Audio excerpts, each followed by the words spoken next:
Hello everyone, simply studies চ্যানেলের পক্ষ থেকে তোমাদের সকলকে জানাই স্বাগত। আজকে আমাদের আলোচ্য বিষয় হলো ক্ষয়জাত পর্বত বা এরোজনাল মাউন্টেন। আগের 3টি ক্লাসে আমি ভঙ্গিল পর্বত, স্তূপ পর্বত ও আগ্নেয় পর্বত সম্পর্কে আলোচনা করেছি। তো তোমরা যারা দেখতে ইচ্ছুক তারা অবশ্যই দেখতে পারো। এই চ্যানেলের ডেসক্রিপশন বক্সে লিঙ্ক দেওয়াই আছে। তো চলো তাহলে এবার শুরু করি। আর হ্যাঁ, তোমরা কিন্তু মনোযোগ সহকারে ক্লাসটি শেষ অবধি দেখতে থাকো। বিভিন্ন প্রকার পর্বত, মালভূমি ও সাধারণভাবে উঁচু ভূমি একই ধরনের শিলা দ্বারা গঠিত হয় না। কঠিন ও কোমল শিলার সমন্বয়ে গঠিত হয়। বায়ুপ্রবাহ, জলস্রোত, নদী বা হিমবাহ প্রভৃতি প্রাকৃতিক শক্তির প্রভাবে কোমল শিলা দ্রুত ক্ষয়প্রাপ্ত হয়। কিন্তু কঠিন শিলা এত সহজে ক্ষয়প্রাপ্ত হয় না। ফলে কোমল শিলা ক্ষয়প্রাপ্ত হয়ে বা অপসারিত হলে কঠিন শিলা দ্বারা গঠিত অংশ উঁচু হয়ে অবস্থান করে। এদের দেখতে অনেকটা পর্বতের মতো মনে হয়। ক্ষয়ের ফলে এই ধরনের পর্বত গঠিত হয়, তাই এদের ক্ষয়জাত পর্বত বলা হয়।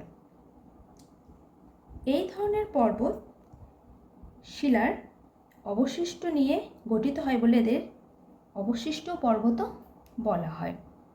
বোঝা গেল? আমরা ছবিতে দেখতেই পাচ্ছি যে পূর্বে অবস্থা কেমন ছিল আর বর্তমানে ক্ষয় হয়ে পর্বতের অবস্থা কেমন হয়েছে। ক্ষয়জাত পর্বত সম্পর্কে বলতে গেলে প্রথমেই বলবো এই পর্বত ক্ষয় চিহ্ন বিদ্যমান থাকে। অর্থাৎ এই পর্বতটি যে ক্ষয় হচ্ছে এর চিহ্ন সেখানে বিদ্যমান থাকে। যেমন ধরো ভঙ্গুর কোনো শিলা পাওয়া যায় এবং এর উচ্চতা কম হয়, কারণ ক্রমাগত ক্ষয় হওয়ার ফলে এর উচ্চতা বৃদ্ধি পায় না, যার জন্য পৃথিবীর অনেক ভঙ্গিল পর্বতমালা কিংবা স্তূপ পর্বতমালাগুলি কিন্তু ক্ষয় হয়ে ক্ষয়জাত পর্বতে পরিণত হচ্ছে। এই ধরনের পর্বতে যে কোনো ধরনের শিলাস্তর দেখতে পাওয়া যায়, কারণ এটি অনেক সময় ক্ষয় হয়ে মেটামরফিক রক অর্থাৎ রূপান্তরিত শিলায় পরিণত হতে পারে, কিংবা সেডিমেন্টারি রক অর্থাৎ পাললিক শিলায় পরিণত হতে পারে, কিংবা আবার ইগনিয়াস রক অর্থাৎ আগ্নেয় শিলাও কখনো কখনো ক্ষয় হয়ে ক্ষয়জাত পর্বতে পরিণত হতে পারে। অর্থাৎ পাললিক শিলাস্তর থাকতে পারে, কিংবা যে শিলা সঞ্চয়জাত পর্বতগুলো অর্থাৎ যেখানে আগ্নেয় শিলা রয়েছে সেটিও ক্ষয় হয়ে আগ্নেয় শিলায় পরিণত হতে পারে।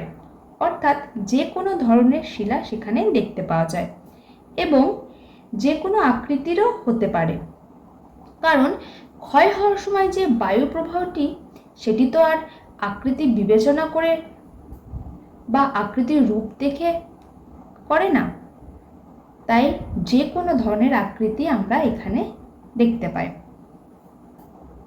কিন্তু গম্বুজ আকৃতি সবচেয়ে বেশি দেখতে পাওয়া যায়। এর শিখর দেশ বা চূড়া দেখতে কেমন হয় বলো তো? এই যে এর শিখর দেশ তীক্ষ্ণ হয় না আর ঢাল কম খাড়া হয়। আমরা যদি আরাবল্লী পর্বতটি কখনো দেখি, অর্থাৎ ভারতের একটি ক্ষয়জাত পর্বত হচ্ছে আরাবল্লী পর্বত। এটি কিন্তু তোমরা মনে রাখবে যে ভারতের একটি ক্ষয়জাত পর্বত হলো আরাবল্লী পর্বত। তাহলে আমরা দেখতে পাবো যে এর উচ্চতাটি কিন্তু খুব একটি বেশি নয় এবং শিলাস্তরও ভিন্ন।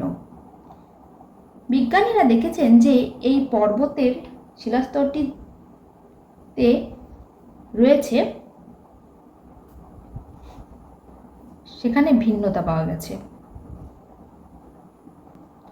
আবার আকৃতিও দেখা যাবে সকল ক্ষয়জাত পর্বতের আকৃতি আরাবল্লী পর্বতের মতো নয় এবং শিখর দেশ তীক্ষ্ণ নয়,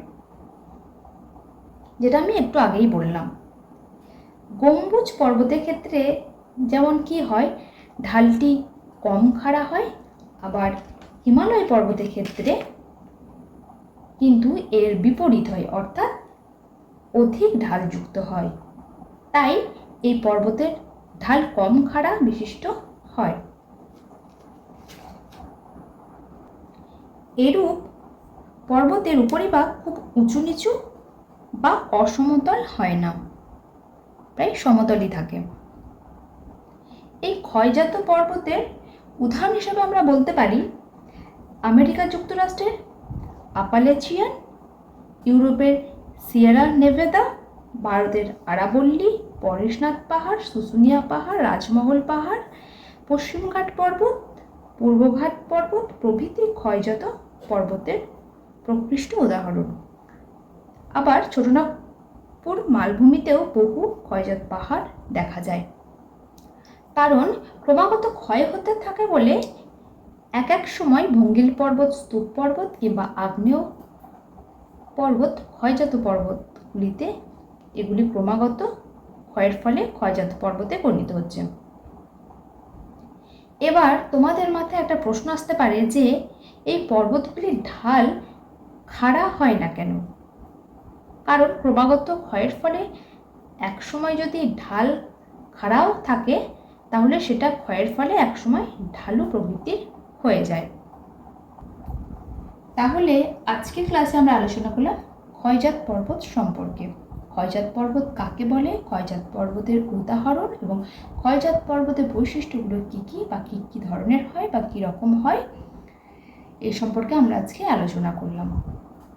তো আজকের ক্লাস এটুকুই। দেখা হচ্ছে পরের ক্লাসে। আর ক্লাসটি ভালো লাগলে অবশ্যই একটা লাইক করো, কমেন্টস করো, সবার সাথে শেয়ার করো। আর এই চ্যানেলের প্রথম হয়ে থাকলে চ্যানেলটি সাবস্ক্রাইব করে পাশে দেখো। তো দেখা হচ্ছে পরের ক্লাসে।